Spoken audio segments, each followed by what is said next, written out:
You remember how I told you in the last corn planting video that that extra 90 acres I was going to plant was going to come up out of the ground running?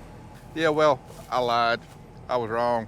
It did not. I would rather take a good, hard kick in the nuts than do, and that's this right here, replant.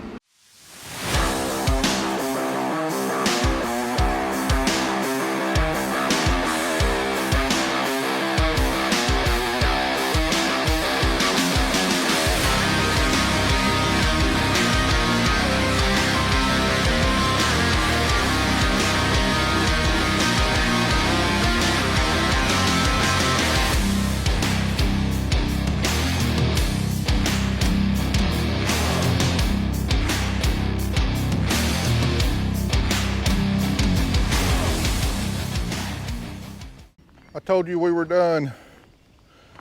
I told you I didn't want to be with you anymore. I told you I wanted to move on to others. So why can't I seem to break away from you? It's not you, it's me. I just need a change in my life. Another day of planting. Today, unfortunately, we're doing what is perhaps every farmer's most hated task, replanting today.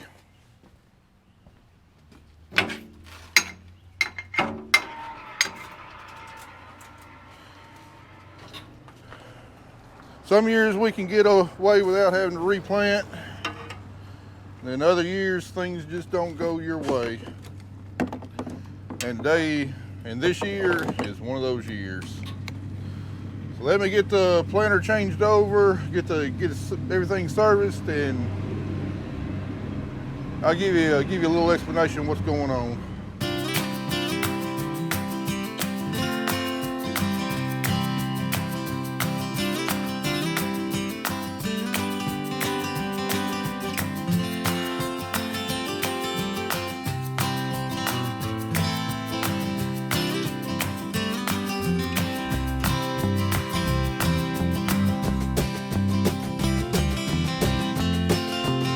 All right, everything is loaded up, ready to go. Let's go get this over with.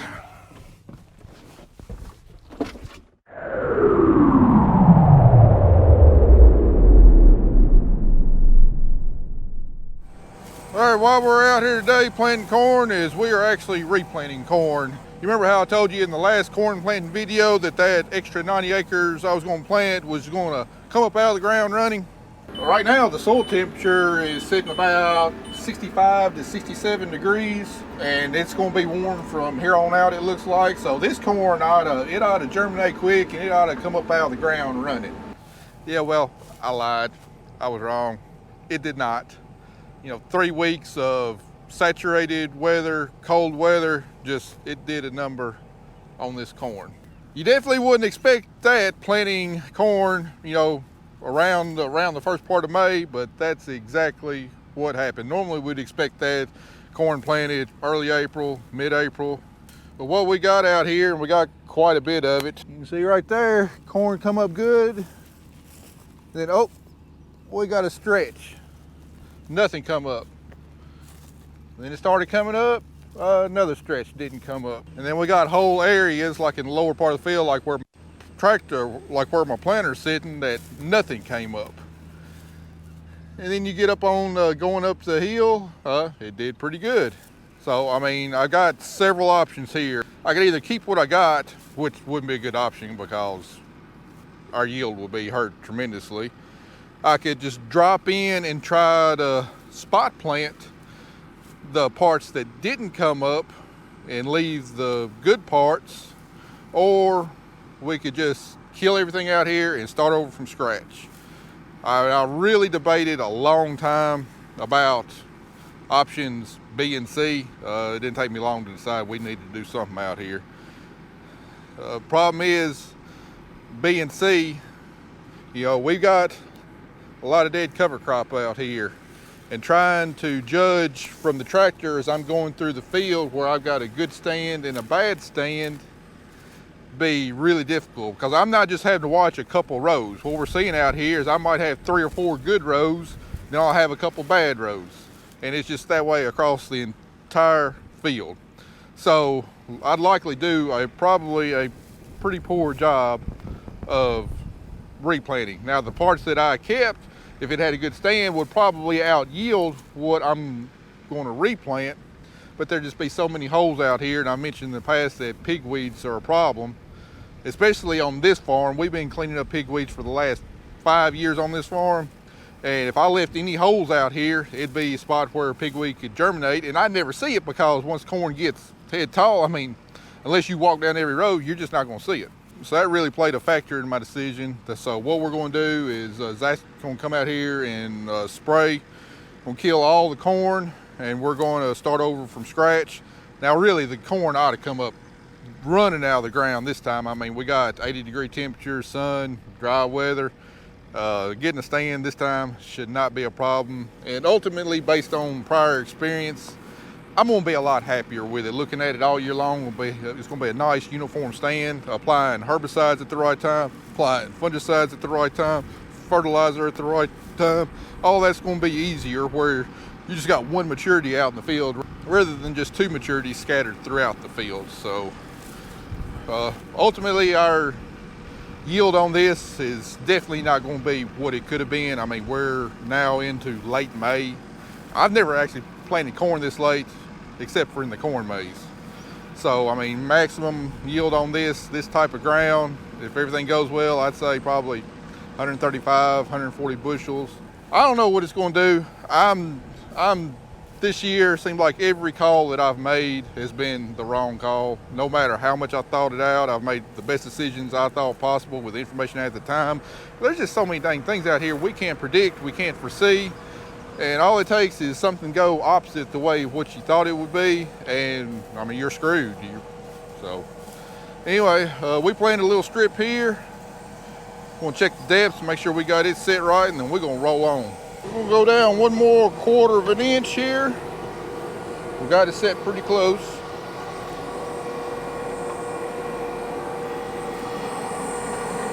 That got filled up.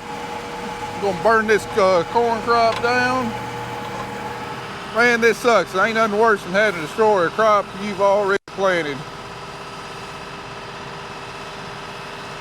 All right, I think I got everything set. We got 90 acres covered. I'm tired of going home real late at night, so I'm not gonna waste no time on getting this in the ground.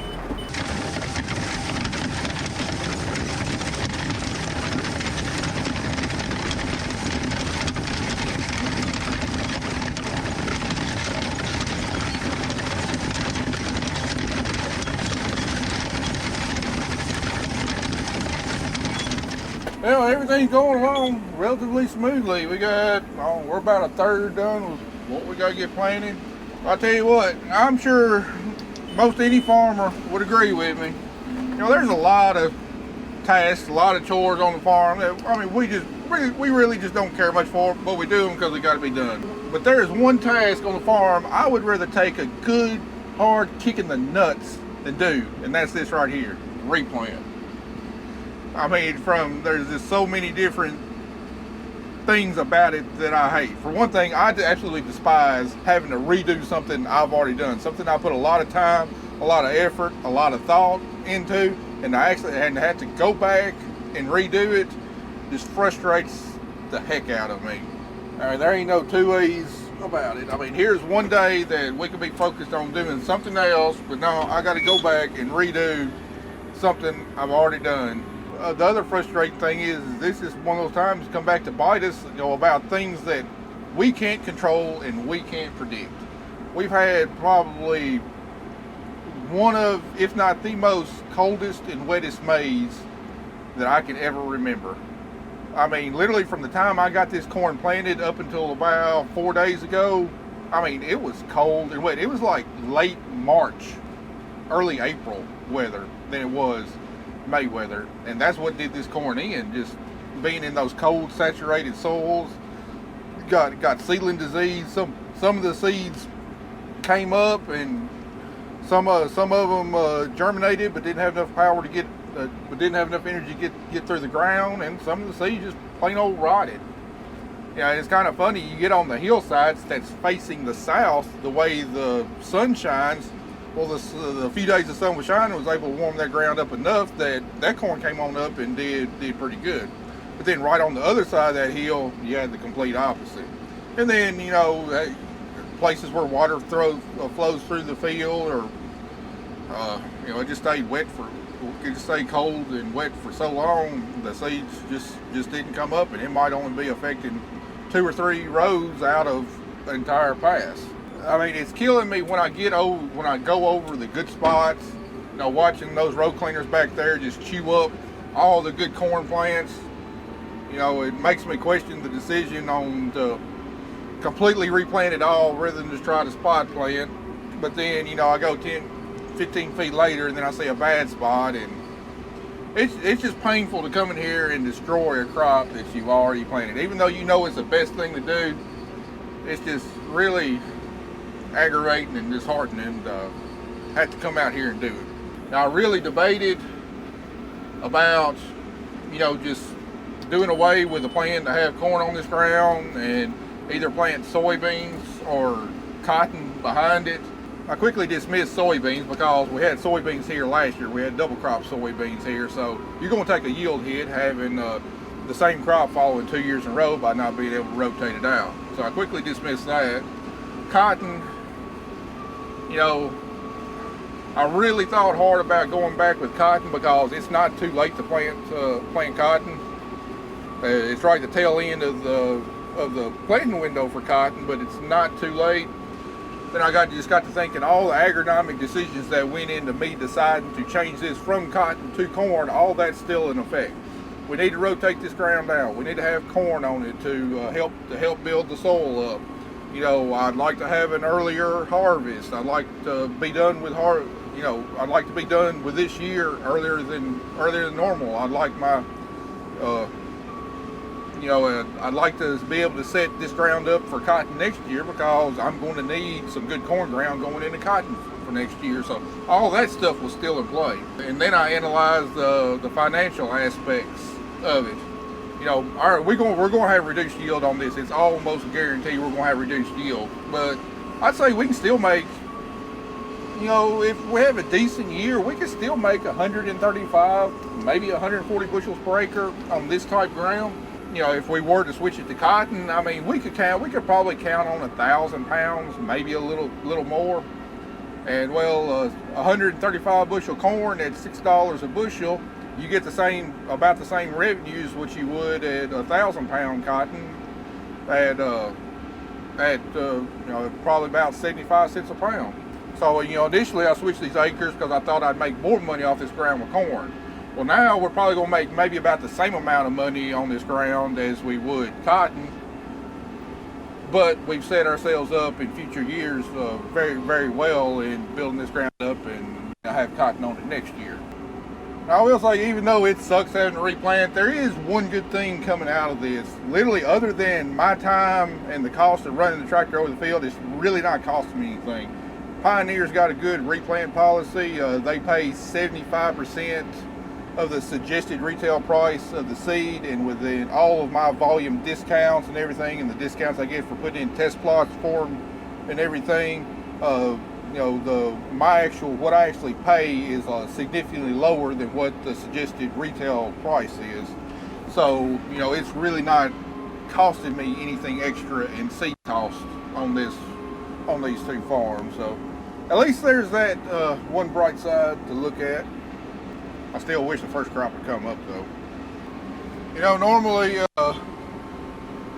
making the decision whether you need to replant or not is usually one of the most difficult decisions a farmer has to make year in and year out. You know, there's so many different factors you got to take into consider. You know, how much of your first planted crop is actually out there, how uniform of a stand it is. Do you have just big holes, or do you just have, you know, individual plants missing down the road? You know, what your original planting date was, what your potential replant date was, because as you get later into the replanting season, I mean, your yield is obviously most likely going to go down. So you got to weigh a lot of those factors. You know, you got the forecast, you got to look at the potential impacts to your harvest schedule. You're going to be harvesting a replanted crop usually later. It's going to be higher moisture. You know, do you have the ability to dry down your grain? What are the discounts going to be at the elevator for higher moisture grain? You got to look at potential increased bug pressure. There's so many different things you got to look at and weigh. Fortunately for us, it wasn't a hard decision that we needed to do something to this farm, but the hard decision for us was how we were going to replant. We're going to spot plant it, or we going to jump in there and just terminate it all and start over from scratch. We had to look at our harvest schedule because this corn is most definitely going to come off later than what our first planted corn is. The way our harvest usually works is we'll start off on corn usually in early September, maybe the tail end of August, but usually the first part of September around Labor Day. And once we get our corn, we switch our combine over for soybeans. And then, once our soybeans are done, then we turn our attention to harvesting cotton, and then after that, double crop soybeans. Well, now we've got this extremely late corn that I don't really know when it'll come off. A lot depends on the summer, especially the August and September we got on how quick the corn matures and then dries down. We just don't know, but this corn potentially might not be ready to come off until real late September, early October. Then it could be interfering with soybean harvest or the beginning of cotton harvest, which we don't have a lot of soybeans, so it's not like we got to try and fit it in. But what we got to look at, there's quite a few things you got to do to a combine to switch it over to harvest a different crop. We'll set it up for corn, and then once we get on corn, we'll have to swap it back over to soybeans. Well, if we got to do that, and then we got to switch it back over to corn to get this 90 acres, and then after that, then we got to switch it back over to soybeans to get our double crop soybean harvest. So it's more extra work there. And some of the things on the combine is definitely not fun to change over. So having to replant this 90 acres it really impacts our operation for the rest of the year in a large way. Now, obviously, it wasn't the right decision to plant corn on this ground when we did. I'm sure hoping it's the right decision to replant it into corn, and I'm hoping a few months from now, I'm not saying, well, I wish I'd planted that into cotton. I've had enough mistakes for 1 year with this crop planting. I really don't want any more. What Zach's spraying to terminate the crop is gramoxone and a light rate of atrazine. Gramoxone is non-selective. It'll kill everything out here. It's a contact herbicide. It does fairly well by itself on killing the corn, but to improve the efficacy of gramoxone, that's why we're putting atrazine in there, because it's a type of chemical that it will kind of slow the activity down within the corn plant and let it be translocated through more of the plant, giving you a greater kill. Now, when we're on long straight roads like this, the planter itself is actually doing a pretty good job of taking out the existing corn, because we're on RTK and we got sub-inch accuracy, and with the combination of the road cleaners, the disc openers, and the closing wheels and back, it's doing a real good job of taking out what's corn there.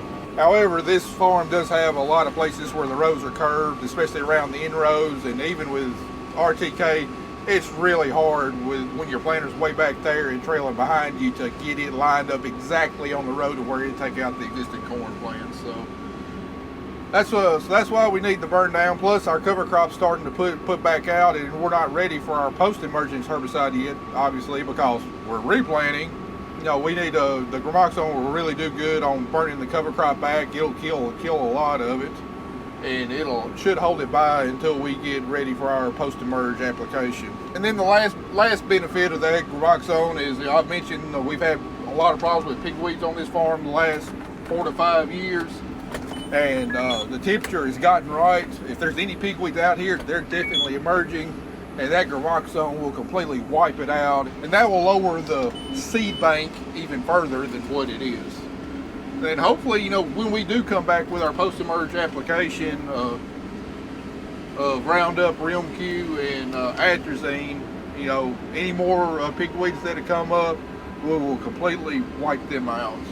And if I got a good stand, which I should, the shade of the corn plant after that ought to keep any more from coming up, to where hopefully we don't have any pigweeds on this farm at the end of the year, and we're just that much closer to getting it completely weed-free of pigweeds.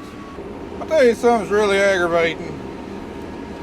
Have you ever lined up for the perfect drone shots? You know, you got the equipment position just right, the light just right, the right part of the field, everything just right, and then you forget to press record? Yeah, I hate it when that happens. Yes, sir. Well, ever since your granddad's place fell through for you to farm, man, I found you some more ground to rent. Where's that at? You want to farm that old farm there on the road right outside? The old farm? Yeah, the guy that owns it picked up like 2,000 more acres and doesn't want to travel all the way from to fool with it anymore, and is looking for somebody to rent it out. Hell, I thought it was in wetlands. I don't think so. I don't think nobody's planted anything on it in a few years. He calls wanting to know if somebody wanted to farm it and take a guess what he wants for land rent. He wanting cash or is he wanting shares? He wanting cash rent. He wanting money. 175 acres. He says it's about 400 acres. What do you want? 125, 130 an acre? No, 188 an acre. 100 and how much? $188 an acre. He wants 75 grand for that 400 acres. Yeah, and the farm's going to need some work. It ain't been farmed in a few years, and even after all that work, it's still prone to flooding and losing your entire crop. I told him, man, I might consider it for about half that, but I'm just going to tell you thanks, but no thanks at that price. That's great. That's kind of what I thought. That farm ain't, hell, the farm ain't been sprayed in what, 3 years? Big weeds freaking everywhere out there. Oh yeah, I know it ain't had nothing on it in 2 years. It might be 3. I don't know. I guarantee you someone will probably do it, but it ain't gonna be this old boy. There just ain't near enough reward for all the risk of farming down there in that floodplain. Yeah, I'm always looking to pick up new ground if it's in the right place, it's the right type of ground, has the right type of landlord who's really interested in building up a farm. But looking to rent 400 acres on the banks of the that even with a good levee system has the potential to flood up until about mid-June or so. That's way too risky for my taste. Because I mean, right now I'm having to replant corn on ground that ain't risky. If I were to wait until early to mid-June and plant a crop there and then have a flood come in a couple weeks later and wipe it all out, When you're talking about flooding, that's definitely one thing you can't control. And then pay $188 an acre to boot on top of that in cash rent. That's just crazy. I don't know, maybe some of you guys up in the Midwest, you jump all over that with y'all's enormous cash rent prices. But there ain't no way I'm paying that kind of money for it. I'll just settle with picking up 20 acres here, 50 acres there, a lower rent ground that doesn't have near the risk associated with it. But hey, on the other side, at least I wouldn't have to worry about that ground being sold for development like just about all my other farms though.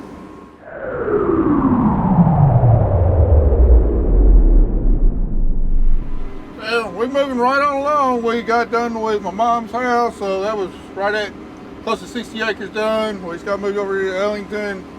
30 acres here. Unfortunately, this one's going to take quite a while. There's not a single easy field to plant over here. They're all kind of small and cut up. Take a while to plant. Heck, we do more turning around over here than we do anything. Then I think we're going to finish off the evening by heading up to Porter Cable on some of that first planting that we did there in the bottom next to the hill where it just seeps out the hillside. We're going to go drop in there and spot plant what we got to do there. Unfortunately, we got like a 9-mile drive back into Jackson to get there. Hopefully we'll get this knocked out here before long and be able to park this planter for a few weeks. I'm about tired of riding on it, that's for sure.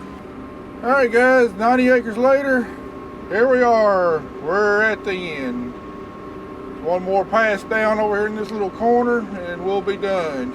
I'm not gonna make it up to Porter Cable tonight because it's getting close to dark and I'm gonna have to spot plant that in, and no way I can do a good job of that in the dark, you know, seeing what's up and what's not from the cab. But I mean, it's just not much of anything up there. Probably got 3 or 4 acres max I got to replant over in the wet spot.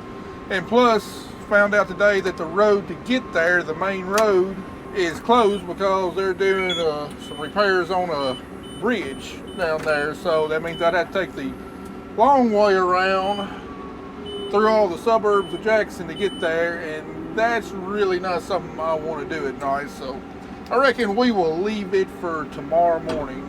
I will be so glad to get off this dang planter for a while, be able to get caught up on some stuff around the shop that's been lacking for the last few days. Also maybe get caught up on some videos because we've done a lot of recording over the last, what, 5 or 6 days, but I haven't been able to put any videos out because I don't even have time to download footage, let alone actually make a video. So I know it's going to be a while before y'all see this, but that little break that we had in videos, that was the reason why. Alright, I am glad this is done. I hate replanting, and hopefully this is the only replanting we're going to have to do this year. Hopefully all the cotton will come up to a good stand and won't have to do anything about it. So hopefully this does it for planting until we get our combine out, and get started cutting some wheat, and get our soybeans planted behind that. But hopefully this is all the planting that I will be doing this year, because once we start planting double crop beans behind wheat, that's going to be Kelly's job, so she gets to join in the fun on that. Meantime, while I got this, got a pretty long drive out to the road, I think Kelly packed me a goodie down here in my lunchbox I'm going to enjoy. She must have felt sorry for me. Wait for it. That's a wonderful sound. Yeah, guys, I appreciate y'all riding along with me today. I'm going to go ahead and close out this video with a time lapse of us driving on into the shop. It's going to be a pretty sunset tonight. Let y'all enjoy an outside view of it on the way home. Now, I'm going to close it out here. We'll see you in the next video.